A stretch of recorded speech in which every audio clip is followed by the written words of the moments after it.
Okay, so we're going to start off on the Web Soil Survey website, and we're just going to zoom in to our respective area.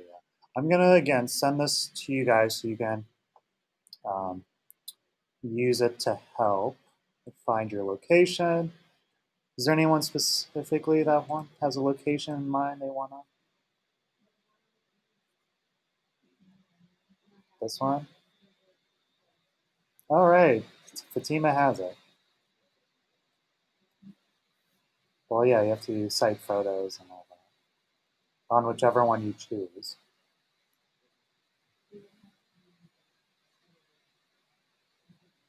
Yeah, exactly. So if you look at this one's kind of, but you look at it, it's kind of right in the middle. It's channelized, right? It's fairly narrow, but it has a lot of kind of natural edges. So this is probably a good way to start to think about how you classify it. There's channeled that have concrete edges. There's channel with more or less natural edges or sloped edges. And then there's ones that are all the way. There's some in here that take on. I'm not sure. This area might be developed at this point, but you can see how this has more of that natural condition. Same with in this area. So this one has your kind of more natural condition. Does anyone know like if this area is developed yet? I'm assuming it's not because that's a pretty extensive wash. It's like right. This is the road that starts taking you up to it.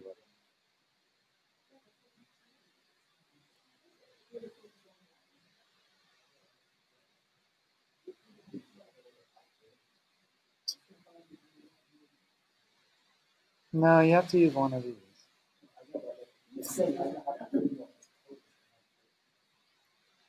Sure. Okay, so let's do this location. So we're gonna start navigating into there.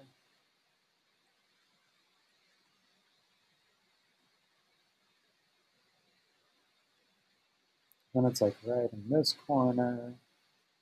Oh, I almost found it perfectly.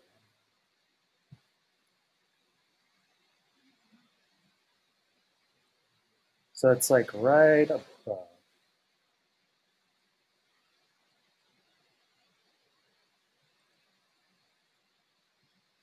think it's like right here.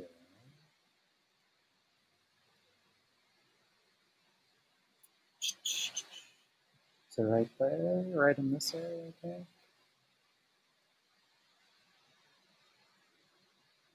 Yep. Okay.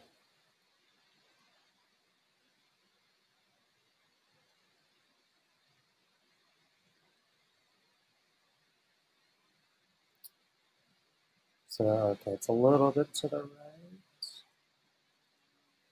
Yep, right here. Okay.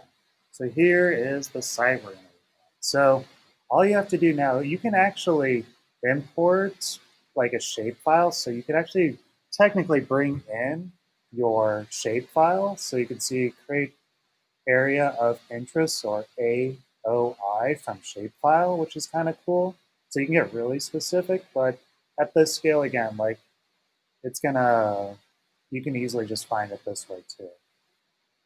So I'm just gonna draw a rectangle over that area. So we're creating our area of interest. You get this kind of cyan crosshatched rectangle. From there, we just want to go to Soil Data Explorer. So near the top, Soil Data Explorer. And this is where we get to find all our fun information. So you can see that there's in this, there's a couple different. We see if I can zoom in a little bit more. There's this soil type, which is 270, a 206, a 999, a 325. These are all just numeric classifications for your soil types. So that really doesn't mean a whole lot to us, right? We're really only looking for this K factor, so soil erodibility factor. This is what we're getting from here. And so if I look around here, I can start to understand what I need it for. So what's cool is this shows a tab for all the suitabilities or limitations for use. We don't really need it for here, but if we go over to soil properties and qualities, so this next tab over, soil erosion factors. Let's click on that one. And right here you can see your K factor. So whether it's rock-free or whole soil, I'm just going to use the whole soil. If you really wanted to, you can even look at the wind erodibility factor for those interested in wind erosion. And now I'm just going to click K factor. I get this kind of menu. You can adjust it based off of how deep you want it to be, but it should be okay. And now I'm just going to click View Rating. And now I get this tab that's giving you all those numeric classifications and their rating factors. So the 133 is 0.28, this 206 is 0.55. These are all the factors that you're going to use for your erosion. So 999 represents water. This probably is going to start to help because this is how that one map classifies them, right? So map unit symbol, that's probably what you're going to use to help find those MU values from that previous, the valley size. So yeah, so now you have that information. It even kind of gives you a slight description of what that erosion factor, you can see it's used for the RUSLE or universal soil loss equation. So now that I have it, it even starts to kind of give you a colorization of that, which is cool. So once you've done that, you can now go up to download soil data. And you just want to stick within your AOI. So now you can just create download link. It'll take a second. And then at the bottom now you have this zip file that's specific for your site location. So I'm just going to go ahead and save it. Showing folder. And then extract here. So now I've got this one with all my spatial information.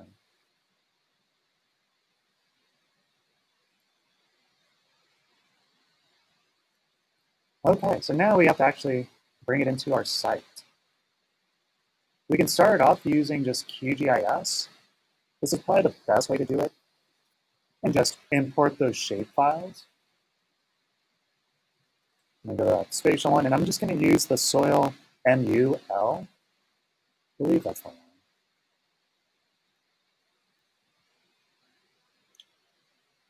Okay.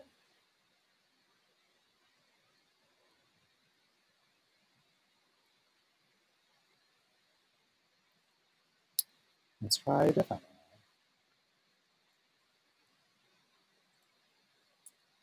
Let's just bring them all. See which one's the most useful.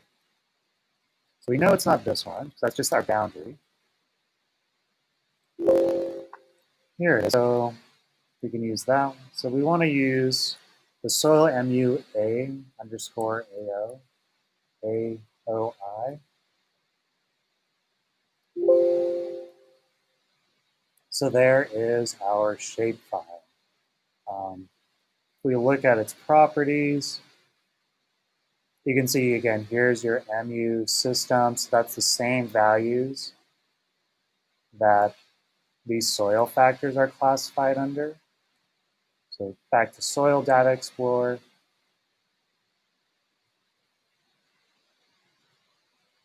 And you can see which ones are which, right? Everyone registering that okay? Okay.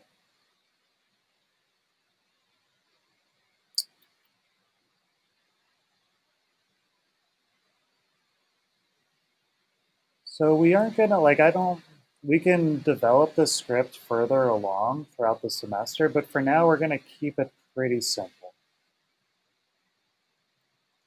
So the best way to do is we need to find our terrain. So I'm gonna go back to the OpenStreetMap website. And I'm going to create a new area to export from.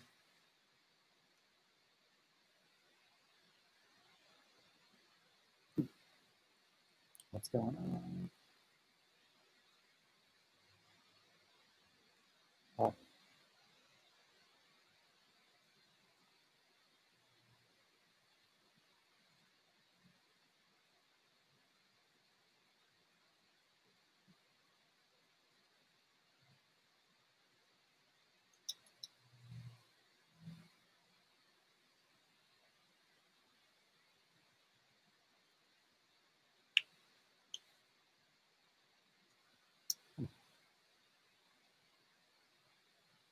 Try it again. Okay, so I'm going to zoom in to that location. I cannot tell from this. I think it's up here, right? Yeah, it's right here. I'm going to select that area.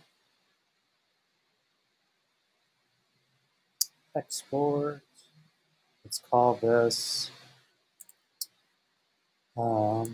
watershed underscore soil 1.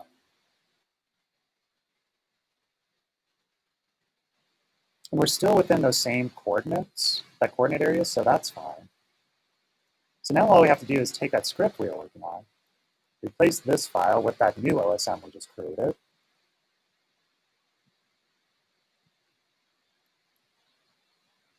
So there you go, now you have your roads. Well, let's just try the other one. Maybe it's better now.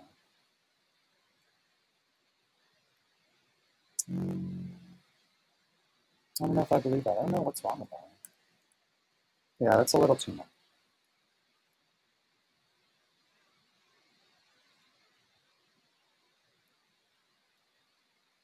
It's even reading too fast. I don't know how accurate those actually are.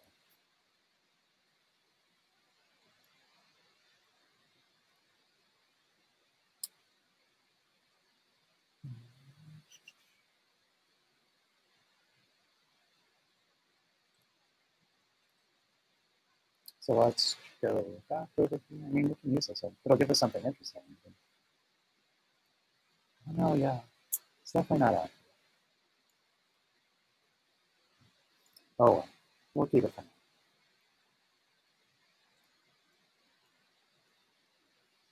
now. Okay. So I'm just going to try it. So what you can do is you can actually bring in a shapefile from here directly. If I go to input, I can do input or import SHP shapefile. I haven't done this in a while, so I'm curious to see if it'll work. So let's try it.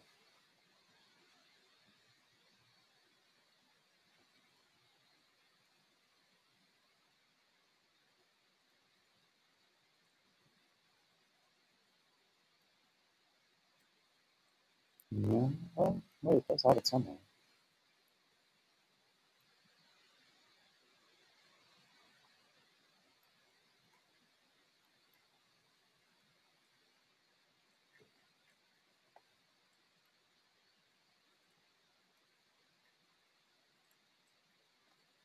Oh, come on.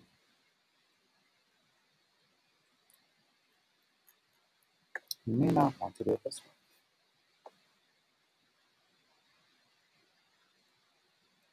I don't think that's it.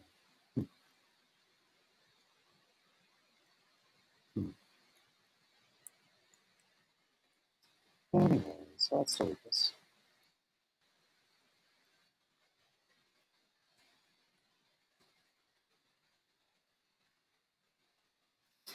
So you can just go back over to here. Have I told you guys about Meerkat yet? So that's another one where you can bring in shapefiles. I'll show you guys this part. You don't obviously have to follow along, but it's going to end up in the same area of your extra in Meerkat. You can see it says import shapefile. And I'm going to also use this part. So it's asking just for a Meerkat file. It's kind of weird. Let's make sure I've got all the right pieces. So I'm going to just, oh, right. So you're going to use this one to actually trim up your shapefile. So I'm just going to use a Boolean toggle for this. And then it brings up this file. And then I'm just going to do add shapefile, so the one we just downloaded. Well, actually, the one that's even better, which I don't, yeah, I actually do, is add it. So yeah, ignore Meerkat. It's kind of a pain. Use the add it one. This one's much easier. I'm going to use all three of them. So you have these shapefiles, so featured, import edit, and database.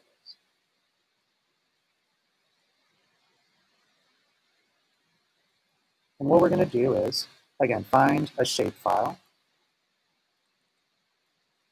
So set one file path. I'm going to use this same one. Oops. It's going to take a second to read it.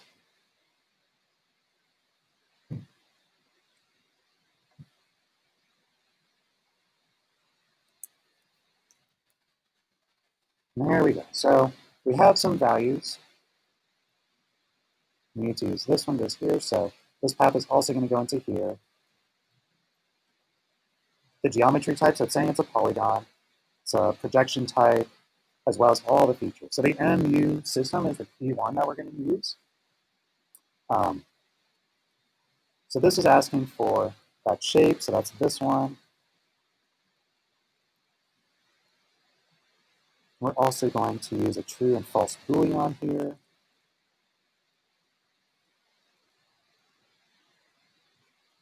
And then the last thing, so we have the shapefile that's actually going in there, which is there. But then we also need to know what feature we're looking for. And so we want to filter, or we want to just use the get value for that feature. We can filter it out right here. So it's the third item down.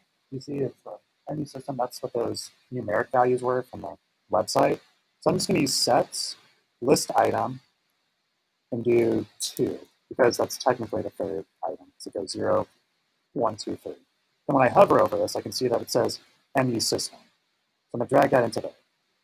And this also needs this true and false value or a Boolean. Plug that in there, and yay, now it's gray. It's working.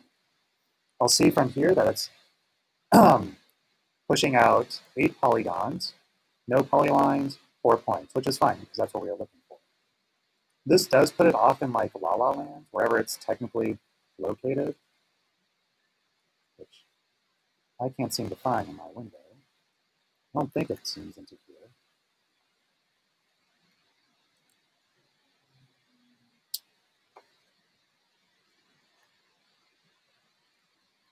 Anyway, so don't worry. It's okay. We'll get this figured out. Okay. So you'll see, if I look at my values, this is what gives us our numeric factors, or telling us whatever the soil erodibility factors are.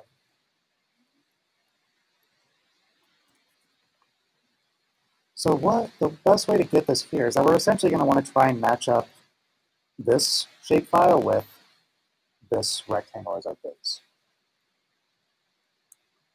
The best way to do that is I can take this polygon output, I'm going to go to surface, primitive, bounding box.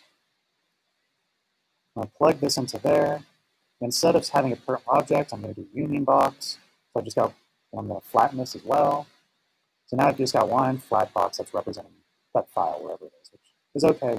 We'll bring it over to here. And so now we're essentially going to do a matching of this one with this surface. Okay? So it's not that hard. Well, we need to find the area for each one. We can find our center point.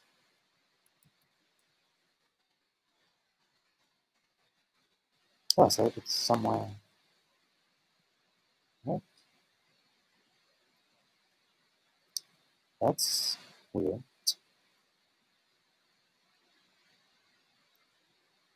So that area is awfully small. So we might have to scale it out. That's weird that it's so small. Anyways. So we are going to move that one to here. So we have to find out the vector to move it. I'm going to do vector from this point, that shapefile we just imported. So A to B. So that gives us a vector. That's telling us how to move it or where to move it. So now I'm going to do move. I'm moving technically all this. Let's go ahead and find this one as well. Using this V, this vector as my direction. So technically it is there. It's just probably microscopic. So let's just go ahead and scale it. I can scale them from all their unique center points to, let's start off with like 500.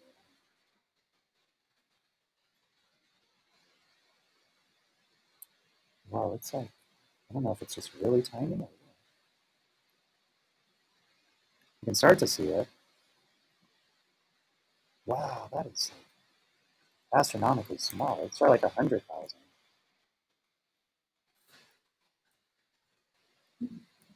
It's all in all their little pieces. Huh. That's unfortunate. Hmm. Okay, well, that was a failure.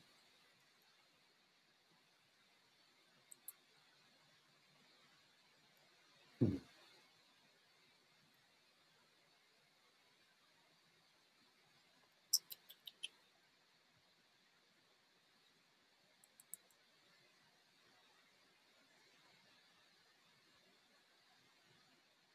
What if we do it, we can move our box,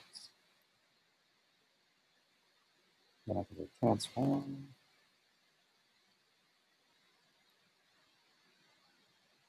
Hmm.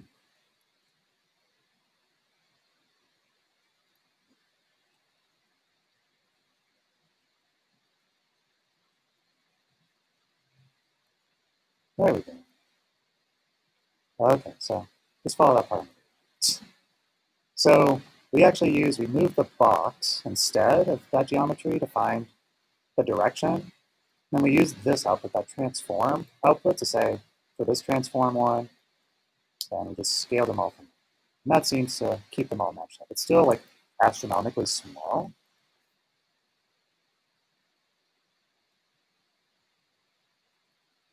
which I don't know why, but anyway, so eventually you'll get that matched up.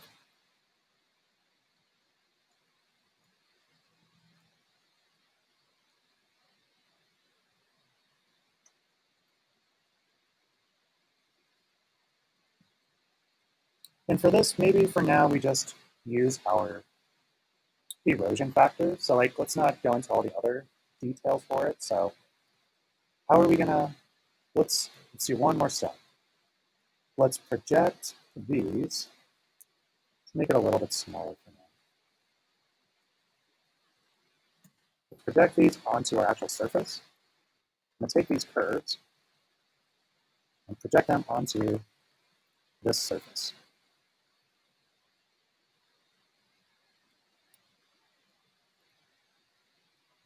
So now you can see they're actually on it like that, and all their different nice and kind of planted. So, okay, we've got our surface, we've got our different soil types.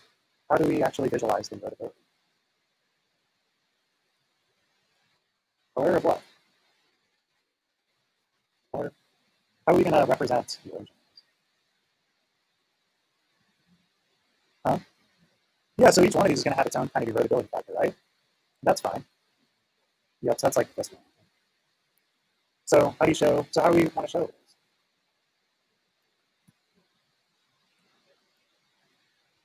With dots? What do you mean dots? Yeah, that's a good idea. What else do we see on here? What else is on this map? What else did we kind of pull from that OpenStreetMap? Huh? We have elevation. What is this? Roads, maybe? What's the main thing we're studying? The wash, right? So let's actually take our wash.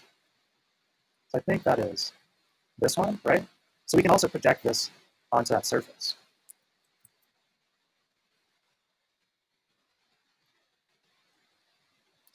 So maybe the closer it is, so like this starts to give us kind of a, so yeah, you can definitely tell that's not the correct topo. Um, but what kind of logic can we tie in with? We have our wash, we have diverse soil types. Is there anything else we can, like what kind of logic can we make from that? Are areas going to be more susceptible to erosion than others? Which ones? The one where the wash is going through, right? Like that's probably going to indicate the higher probability of erosion the closer it is to that wash. So then we can use what Fatima said of using circles to kind of indicate the different factors. So it gets a little bit more complex. But we can take our surface now and divide it into a bunch of points. Maybe do like 50. I'd be happy with some of them. Yeah, let's see 20. You don't have to do them in both directions. You can do different. So now what we can do, I would first say let's just classify them by their proximity to our wash code. So wherever that component is, here's something that we can do too that's even cooler. So I'm going to do the curve. To do analysis, I'm going to do point, what is it? Point on curve. And drag that. So now you can actually start to like move this point along the wash. This can start to indicate like actual water flowing through the site and how it affects the erosion. So let's just start it over here. This is kind of like what we do at the very start of this semester. And so now I'm going to measure just, flatten these points. I'm going to go to the vector tab, use closest point. So I have my point here. Then I'm going to use this one, this one. And so now I'm going to give all these points a circle, which are probably going to have to be really large. Let's start off with 50. That's like a good size where they aren't overlapping with each other. Is this what you were trying to do between those circles? So what we can do now is use whatever that distance is to actually scale these circles accordingly.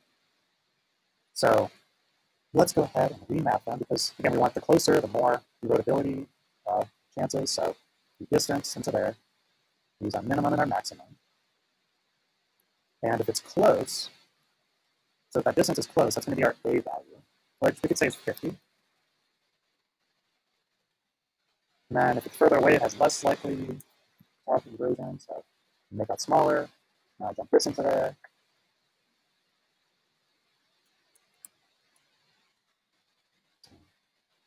Little mode, let's make this a little smaller. You can see how these ones that are closest to this point are bigger, and then as I move this along the wash, they start to change size for its erodibility factor, so to speak. Let's make this much smaller. Okay. So yeah, there you go. Then obviously you can get it more comprehensive. I'll see if you guys can figure out where if they're inside the different soil curves, they're going to have other factors. Well, right. Mm-hmm. So you're thinking like the size of the circle is the size of like the particle or whatever's left over. Okay. That works. So what I was saying is like obviously you have these profiles. Like this one is going to have maybe a erodibility factor that's higher than this one. So these would actually become like more small versus these ones that might. So it could become even more complex, right? Yeah. So in order to do this, I'll show you how to do it for one of them, and then you just repeat the process. So he wants to know the needs. Okay. So the way you can do it is if you use these curves, you can use this tool in the curves tab to do point in curves. So now you can actually start to separate these points based off of the location in the curve.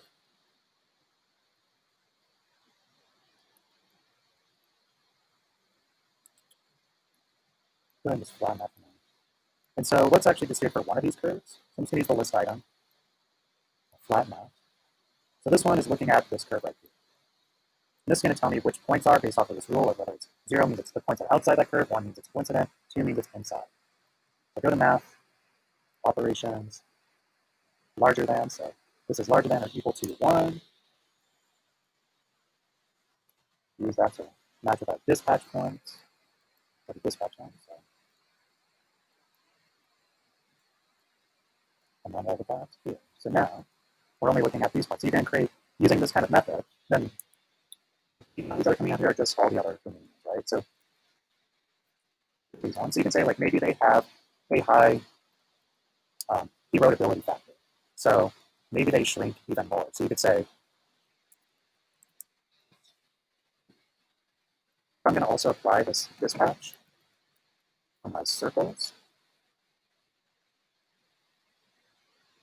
And so that way I can look at both the points and the circles and tell these ones to scale based off that centroid, whatever that erodibility factor is. So let's go back over to this. So let's say, so that one's 206, right? That has an erodibility factor. Was it 206? Yeah, where is it? Oh yeah, so that actually does have the highest erodibility factor. Imagine that. So it has 0.55. So now we can even say, okay, scale that by 0.55. Now let's turn this stuff on. Oh, it's this one. So now you can see, oops. Let's also look at these ones so we can see what the rest of it. So now you can see that these are even kind of shrunk even more because they have a higher erodibility factor. And so now you can see that even if that curve, oops, no, thank you. So now, like, even if they're away, you can still see that they have a higher likelihood of eroding. And then they'll even scale even more. So you can see they're even though they're technically further away than these ones, they still, that erodibility factor is considered. Yeah. Yeah, you just start to apply that rule. So now maybe I want to look at different Perfect. So now I look at this one. That one is 270, has a erodibility factor of 0.37. So now I can change this. Obviously, you want it to be a little more automated than this. Now you can see that one's shrinking even more. So like, not only is it close, but now it's got that increased scale factor. Huh? Possibly. So that's how you have to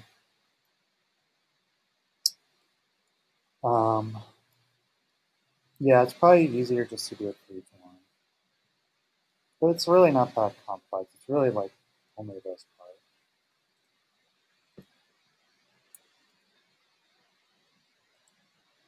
Yeah, that's it. Yeah, that's it. What's crazy?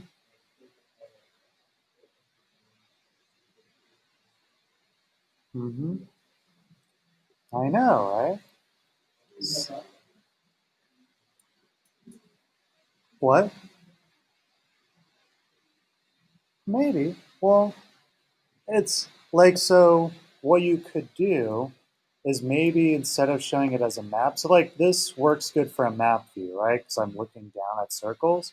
You could do a section cut, but instead of it being circles, they could be like vertical lines. So maybe it's like really high vertical lines, the closer it is to that, and they have different colors. So it doesn't have to be circles. You have the data there that's saying like what that factor is. Now you just decide, is that factor going to change circles geometry? Is it going to change the height of lines? This goes back to like how Grasshopper works, right? You have the data or the parameters, and then you make a transformation to a geometry, right? This was just like kind of like an easy go-to of showing circles, right? So you can show like a cool section cut where you have that, again, wash. What's like the key thing to show for the assignment? Profile, right? So you have your um, profile of your wash, then you have your erodibility factor. You can then take this even further using this equation, where it also starts to consider length and slope. So you can say like, oh, maybe this area is a little bit steeper, and therefore that's going to have like even more of a erodibility. Eventually, let's not worry about that for Monday. But let's get the idea across, right? That there's a correlation between soil textures and um, erosion. Right? That's the underlying principle. Things can always be more complex, right? No, like this is what I did. This like a long. I did this whole thing for Tennessee when I did a workshop there where we used this entire equation. I'd say last year. I wish I was older. All right.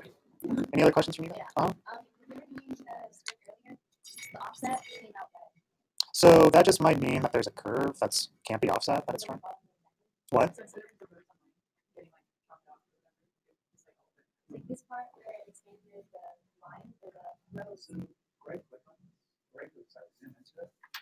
Right click on the C.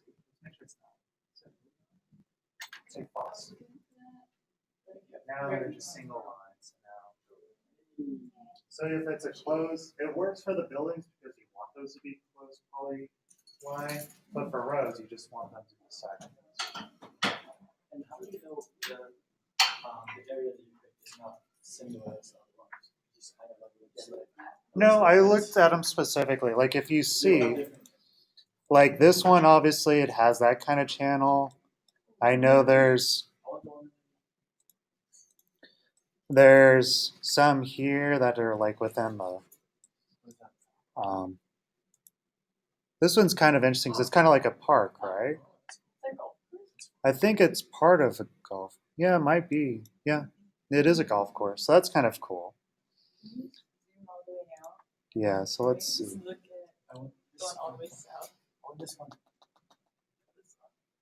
Okay, so this one is, I think, channel. And so this one actually, it only has like the section, right? So, but I don't know. So I think these are actually two. So you can have the option to select one of those because they just kind of meet at that one. So that one is like an interesting channelized one. This one? Yeah, that's definitely channel. Yeah, but that's the watershed. That's kind of interesting, right? Like all this is, yeah.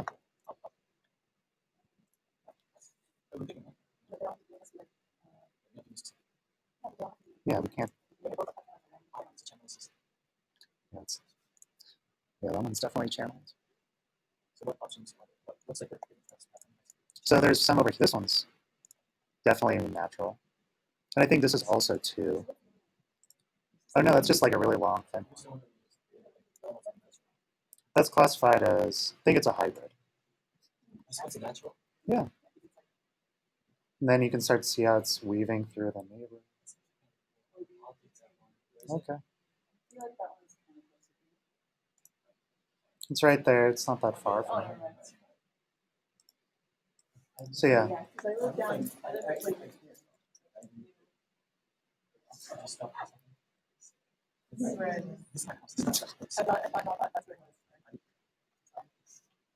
Okay. I'm gonna send this file to you guys so you can all have the actual history file. Maybe. I know. Yeah. I'll put a password on it. All right, go get the next group. Well, then they're going to be in real trouble.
DK is on our way? Yeah. Okay. So I'll save this for when she gets here. I know you guys have been getting a lot of flack for going last, but the joke's going to be on that. Nice. Feel better. It'll be well. It's only 6 o'clock, so we might get out like an hour early. This is good because we have to work outside and stuff. I hear you.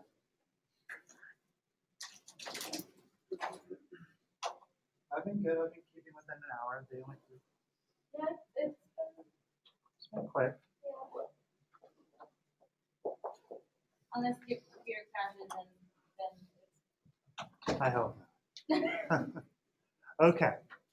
So, like I was saying, I know the other groups have been giving you a lot of flack and like, oh, you guys can go last and blah, blah, blah. So, like, here's the good thing about this is like, so what you guys are gonna learn today is gonna like put you ahead of everybody else in the stormwater class because it's like the calculator, it's the same stormwater calculator, but for that. So it's like you guys are gonna already have like the script, and all you have to do is like change your surface types, and bam, you're done. Like for that class. So like you guys are gonna And we're like not gonna tell them either. exactly that's what I say. Like just don't say it or don't share it with them.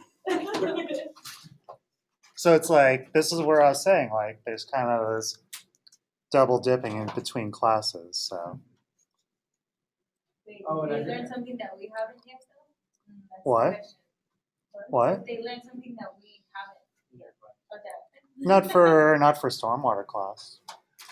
And I figured out why it Uh-huh. won't work. It won't? So I'm just, How- I'm just gonna have to use it here. Okay. Yeah, apparently, the work in progress right now, They only have certain plugins that work. Damn. so I guess that's one of them. Gotcha. Okay, well. One of these days they'll get their shit Yeah, together. maybe tomorrow. Yeah. Maybe focus Know about that. Okay. Let's go back to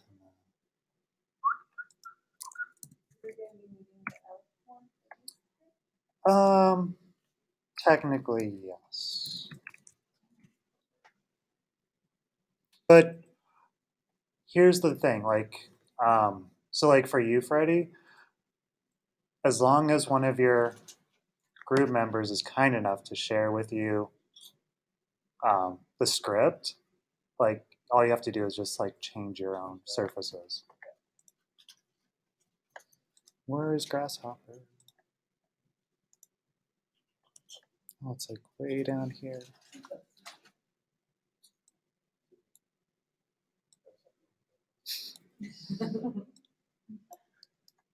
So let's go back to that one we initially. And then here's the other good news is that we're using your site, Freddie. So.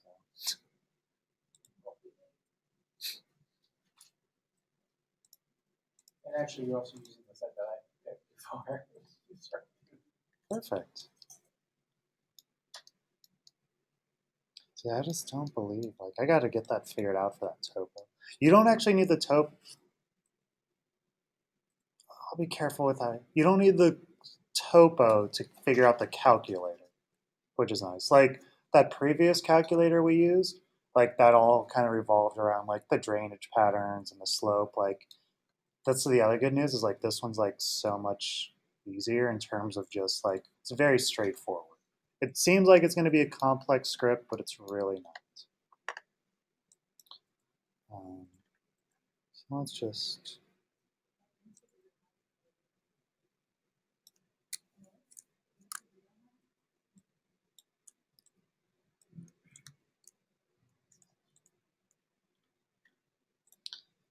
So let's not worry about the surface here. And I'm not even, let's